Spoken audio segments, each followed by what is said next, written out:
بسم اللہ الرحمن الرحیم۔ السلام علیکم ناظرین، آج ہم ازخر کے بارے میں جانیں گے۔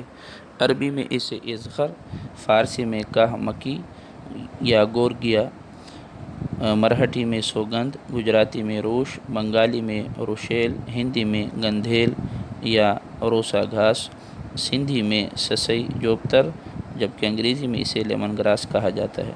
سرکنڈے کے مشابہ ایک پودا ہے، اس کے پتوں کو ہاتھ میں مسلنے سے ایک خاص قسم کی خوشبو آتی ہے۔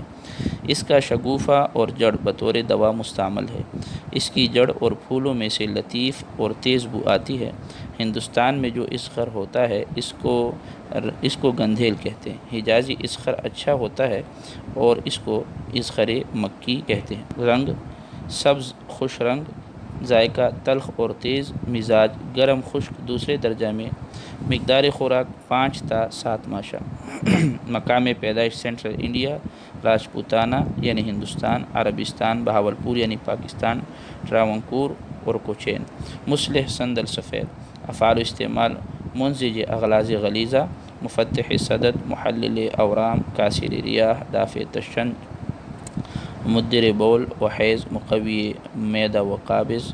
ازخر کو سرد بلغمی امراض کے لیے مثلاً فالج، لقوہ، تشنج، استرخاء، نسیان اور تپ بلغمی میں بطور معدل اور منزج کے دیتے ہیں۔ شگوفہ ازخر تمام افعال میں زیادہ قوی ہے۔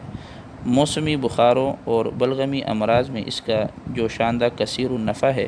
اس کو چائے کی طرح پانی میں دھیمی آگ پر پکا کر دودھ ملا کر گرم گرم پینا زکام، نزلہ اور انفلوئنزا میں نافع ہے۔ اس کے عرق میں قلئی کا کیا ہوا کشتہ دمہ اور کھانسی کے لیے اکسیر ہے۔ روغن ازخر کو انگریزی میں آئل آف لیمن گراس کہتے ہیں اور اس کا تجارتی نام روسا آئل ہے۔ یہ روغن پرفیومری اور صابن سازی میں مستعمل ہے۔